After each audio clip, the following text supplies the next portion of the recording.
Welcome to the E-Show with Neil Ravin. Founded in 2013, the EHL has become the college placement leader on the East Coast. Sit back and learn more about the next step in your junior hockey career. Welcome to the E-Show, presented by the Penalty Box Foundation. The Foundation's mission centers around their daily motto: we take care of our own, as they help out all of those within the hockey community who've experienced a catastrophic event. Learn more at penaltyboxfoundation.org. What's up? My name is Neil Ravin, and this is episode number 170 of the E-Show. On this week's episode, we head back south and feature the Philadelphia Little Flyers. Jake Basile chats with Mark Catron, following another solid season in the league, highlighted by the EHL team's second consecutive appearance at the Frozen Finals. At that top level, Philadelphia has reached the finals in 4 of the 5 years of the event, while their EHLP team has made 2 appearances of their own. You can label Philadelphia as frequent flyers of the annual road to Providence.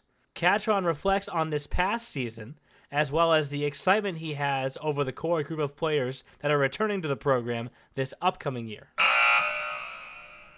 Hello, E-Show, and welcome into another installment of our Coach's Corner Chat.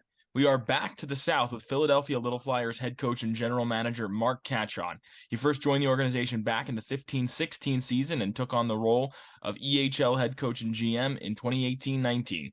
He and his PLF squad have made 4 trips to Providence, including one in just this past season. So, Coach, thank you for taking the time. Hey, thanks for having me, Jake. So we have to start off with your team's 4th trip, like I just said, to the Frozen Finals this past season. Unfortunately, not yet capturing that EHL championship. So when you look back on the opportunities, is it hard to do it, or do you just view it as kind of we've had good teams all these years and it's a positive thing? No, I actually think it's a positive thing because the more you play, the longer you play, the more exposure the kids get. And that's what the whole thing's about, right? The more exposure I can get them in front of colleges or people watching on hockey TV is only going to help me get them somewhere or get themselves somewhere, So that's just the way I always see it as, look, the longer we play, the better chance people can see you. And at Providence, none of the E crew picked you to make it there, but you guys proved all of us wrong. So was that motivation for you guys and the team at all? No, I don't think we paid much attention to it, to be honest. I know we were playing really well down the stretch. And again, being in the South, the only thing I always told them is, one, we wanted to stay out of that play-in game just because one game series, you just don't know what could happen, bad bounces or you get calls against you, whatever it is. And that was our first goal, was just to stay out of the play-in game and have a series where you could have a hiccup and look at our first game, So being in a series, at least you can have that one bad outing and still recover from it. So being in the South, again, Jake, it's just, you're going to have to go through at least 2 hard teams and grind your way just to get to Providence. So we were really focused on, how far up the standings we could go, stay out of that 4 versus 5, and then, just take whoever's next. Because, we also didn't know 87s and the Ducks were fighting it out for first place. And that, we didn't even know till the last game of the season where we were and where they were. So, having that all up in the air, we just really focused on how do we get to Providence, not, hey, they might pick us to get there. You know what I mean? Like, because again, they're not part of the inside your locker room, and they, the attitude of the boys or the confidence in the boys, and because we haven't started well probably the last 3 or 4 years. That we just slow started and get some guys in, and just again, maybe they buy into the system we're doing by the end or by the second half, and it seems to do us well, though. So we'll just again take another shot at it this year, and bottom line is, like for every coach, we just want to get our guys to college. Right. And I'm glad you brought up that first playoff game, because it was a 5-0 loss to the second seed, the 87. So how did you guys not let that rattle you and turn it into a big run? Yeah, when I walked in the locker room afterwards, we all knew we'd just throw that in the can, right? Because what I told them was, look, they're supposed to be up 1-0. You're at their arena. It was a pretty close game till about middle of the third period. And they just, again, they outplayed us and they deserved it. And And I just walked in and said, "Hey, listen, they're supposed to be up 1-0. Now you got to come back home and take your game, and then we'll figure it out in game 3." And it worked out that way. And all throughout the postseason, you guys leaned on the power play, and you had a good power play in the regular season, but it wasn't the 31% of the playoffs. So, was it something that you guys specifically focused on in anticipation of the postseason, or was it just all the work of the regular season, clicking at the right time? I think it's a little of both. I think they had the parameters of what we want to do. It's just whether they execute it or not. And also, some of that is not just us; it's who's playing against us. We have to figure out how they're going to try to kill and how to maneuver our power play to at least try to be successful, right? So, but we did work a lot on it, knowing that the teams were so even. That 5-on-5 hockey was probably going to be pretty even. So, if we could steal a two power play goal game out of it and maybe only give up one or none, we have a pretty good shot of winning that game. So, we would take extra time and just have the two power play units on the ice for 45, 50 minutes, just trying to get, the entry correct and everything else, and high pressure versus teams that sit back, and, just everything you have to go through when you're doing that. So, So you also mentioned how you didn't have the greatest starts to the season, but that the new year what was strong for you guys, winning 9 out of your last 10 games, heading into the playoffs, similar to the prior season, finishing very strong. So do you think that was a big confidence booster for your team, and was that end to the regular season an ingredient in the postseason run? yeah, I think the confidence level, right? Like, hockey players are all about how confident they are in the room, and again, we had really good leadership in that room. Even though, again, like, listen, Jake, we only had 3 returning players and a goalie. So we were a young team, and a lot of guys came up through AAA level teams or the RP team. We had quite a few P guys move up. So I think a couple of things with that. It takes a little time for them to believe in what we're doing, but also, we have the same guys. We're and again, we never judge what the other teams do, but I'm lucky enough to have ownership that just says they only want to carry 25 or 26 guys, and that's it. So and if you remember, listen, we had 26 in the room, and we let Jack Ford go up into tier 2. So that was a big step for us, and we always allow that. Like, we're all about guys can move up, and if somebody wants you to play at a higher level, then that's what we should be about also, right? So, but when you have that same 25 or 26 guys, and with injuries or suspensions, everybody's playing all the time. So they all feel engaged in it for the most part. Now some guys obviously carry you more than others, but when they all feel engaged, I think they all take the pride in, we won this, or hey, we won that series, or hey, we made third, whatever it was, whatever the short term and long term goals were. So. And you mentioned the nature of your team on your blue line. Only Shane Green, your captain, was the only age out heading into the playoffs. 6 of the D-men that you had going into the postseason had all played their first EHL game this season. Many of them playing their first junior game. So, what were the learning curves that you noticed early on from that group? The good thing about that, Jake, is a lot of them have come from our Philadelphia Little Flyer U18 AAA team, and Dave Dorman is a terrific coach, and they're prepared to play. Like, they know how to play, and so I think it was just a matter of getting everybody to kind of work together. You had some broken units, and Shane being the only defenseman who came back. So we knew, like, I knew talent wise we were pretty strong defensively. Um, so that part of it, I knew they had the talent to do it. So we just put them in the system that helped us, defensively. And again, we were winning a lot early, or at least being in games defensively early, and then we kind of opened up the second half of the season, more offensively. And Shane was another impressive player for you guys, stepping up really in the playoffs, matching his regular season goal total. He joined your squad as an EHLP guy back in 18-19. He was an all-star college series player this year, now a college commit to MCLA, team that is a school that has taken a lot of captains from this league. So how much does he embody what it is to be a little flyer? Yeah, Shane's a beast, man. He's I had him for 5 years, so to watch him grow and and to become the player he is, he's a solid hockey player. He's just physically, he's just crazy, right? Yeah. Um, here's a kid who benches 350 and squats over 600. So when he hits you, it's like a train hitting you, right? So, but that's his game. But that I always say to everybody, the coaches who ask about him, and the thing I think I like most about him is that he doesn't say really anything on the ice. Like he doesn't trash talk kids or I'm going to do this. He just goes out and plays. Like, and he'll play you. He'll give you an honest game, 25 minutes a game, kills penalties, all the time. And we switched out, put him on the power play there in that third game against Maryland. He pops two, power play goals, and I was just like, yeah, it's all coaching, But Shane, he had a great 5 years for us, and I'll miss him a lot. But I know he'll do well in college. So I said he's ready for the college game, physically, mentally, and everything else. Yeah, I'm definitely going to miss him too. He was a great guy to talk to, and he gave me a lot of good interviews throughout the year. And another guy was Kobe Howitt, who I talked to at Providence and at the Exeter Showcase too, I believe. Or actually, it was Newington. And he had just an unbelievable new year. He went 2 games without having a point in that stretch. So what did he unlock in that second half of the season?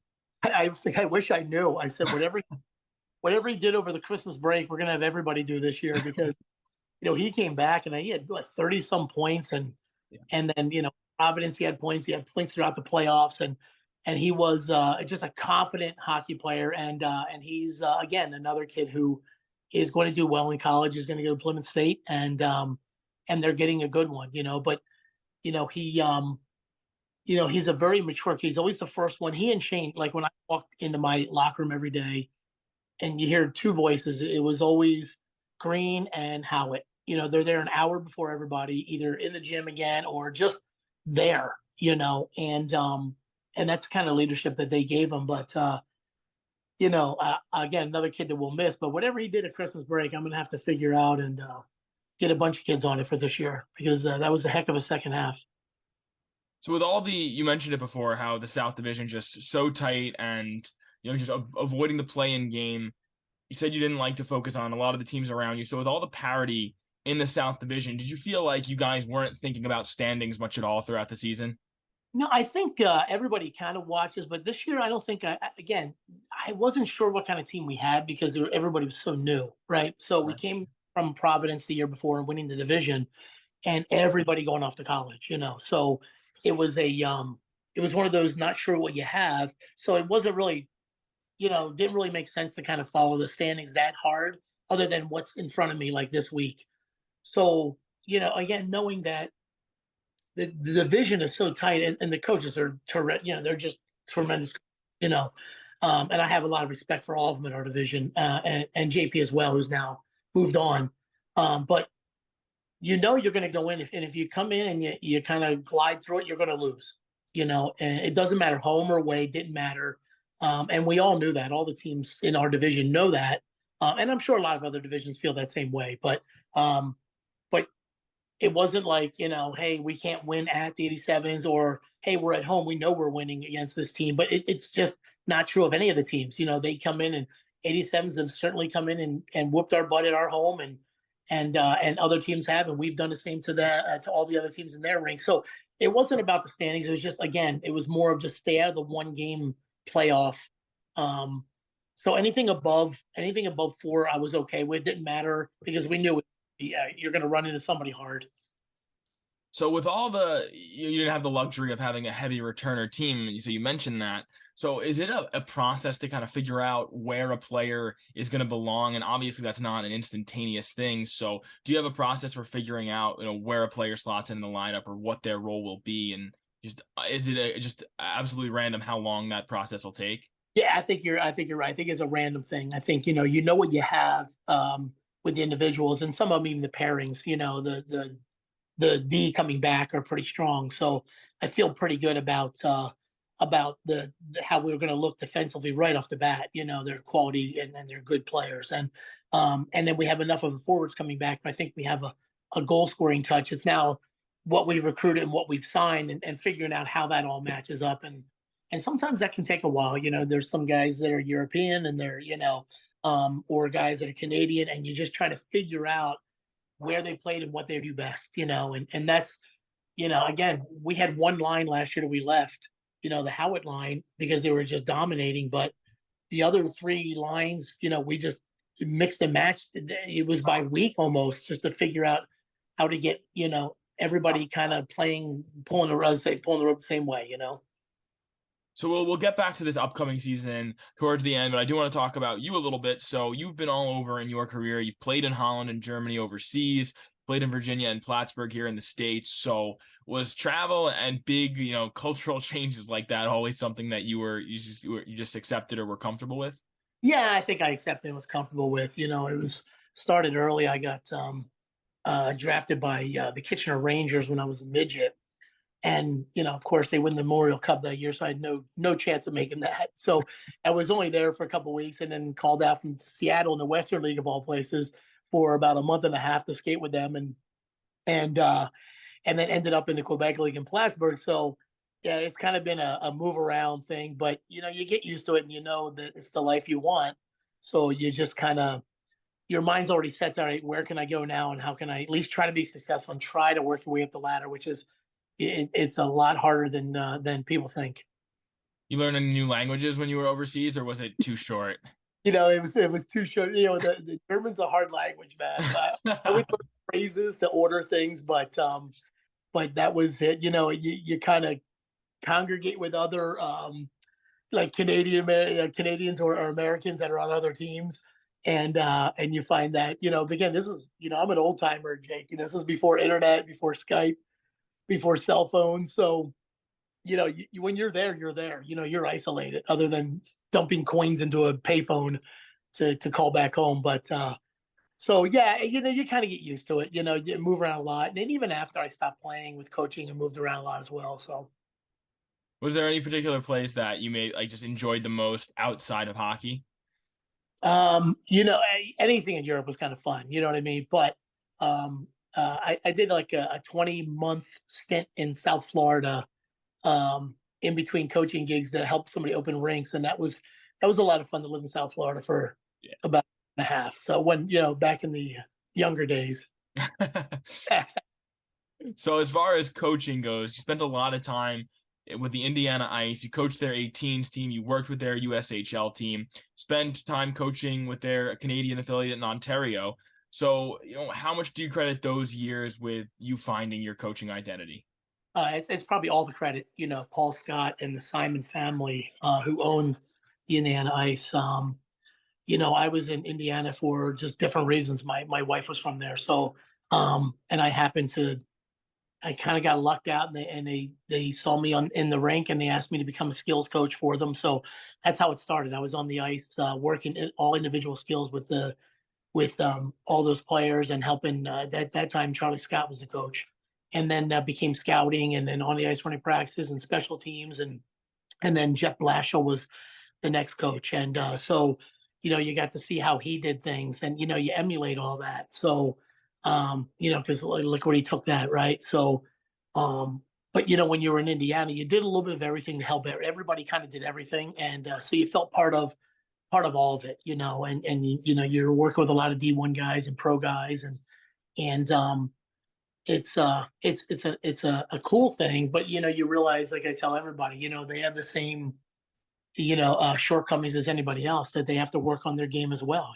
So when people say how was it like to work with that guy or this guy, I'm like, hey, listen, he still has to work this, and he knew it, and they do it, and their work ethic, if you could ever match their work ethic, then you may be one of those players too one day, so that's the biggest take I took from that was learning from those guys just how they prepared a team, even through their speeches in between periods and stuff, and what it was they were trying to get out of them, you know what I mean? So and then they gave me the opportunity to go up into Perry Sound to take their tier 2 team and get them to the playoffs that year from a last place team. So that helped.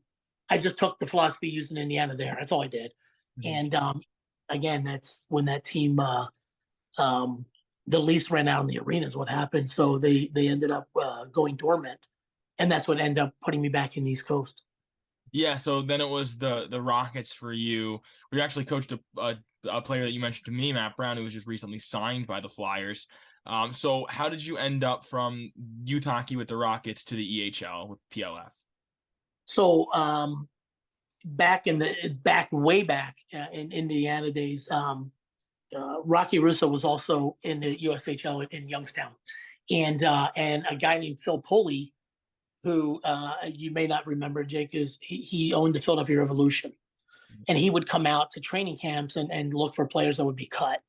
So like the connection was when I first came back, Phil Pulley reached out and said, "Hey, help me at the Revolution." And then a guy, Rob Broderick, who now is a Mercer's head coach, also got a hold of me and said, "Hey, can you help us with the Rockets?" And at the time, you're flailing because you went from full employment job to like, what am I going to do? And so I ended up, doing the Rockets during the evenings and helping Rocky in the mornings with the Little Flyers. And then George Lewis stepped in and was Rocky's assistant and moved up. And then when George moved on with Rocky, I moved in. So we, between the three of us, have probably had that team for like 10, 11 years now. And now you've been in the EHL for nearly a decade. So what are some of the biggest changes you've noticed in this league? I think, first of all, the parity is great, right? I mean, there aren't like, you don't see the scores of the 10-1s anymore, or the 11-2s. They're all a heart, like for you, getting blown out is 5-1. So I think they're attracting better quality players. Every team is. So you can't live on one or two lines anymore. If you're really going to make a run, you better have three or more, and then you better have four defensemen that can handle it. Because I think back, even though Rockies had some great talented teams, and George did too the year he had the head coaching.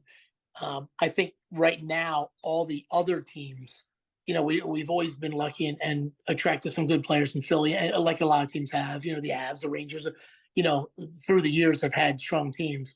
But I think all the teams are now attracting because again, like I said, you can't. Oh, we're going to take the trip to this city. You know what? They're not doing well. And next thing you know, you're walking out with a loss. If you overlook anybody in this league anymore, you're walking out with a loss. Mhm. So I think that's the biggest thing from when I started to now is the depth of it, number one, and the depth in the teams.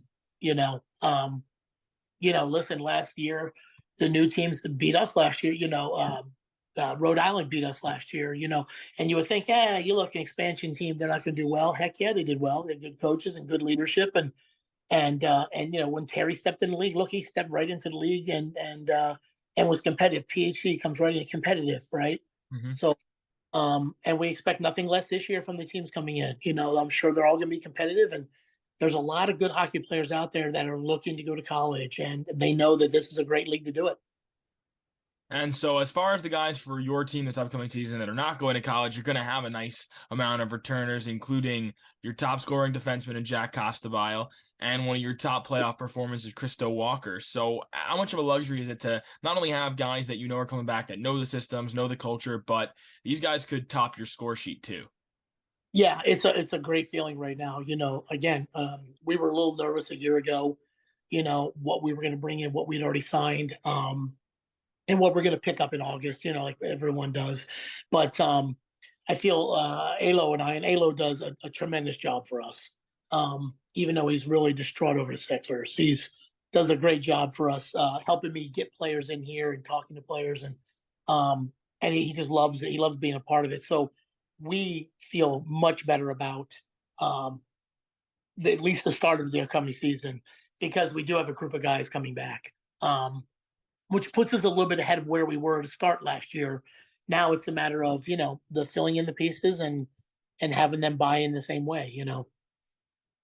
And so we are in recruiting season, the off season. So what do you enjoy most about this time of year?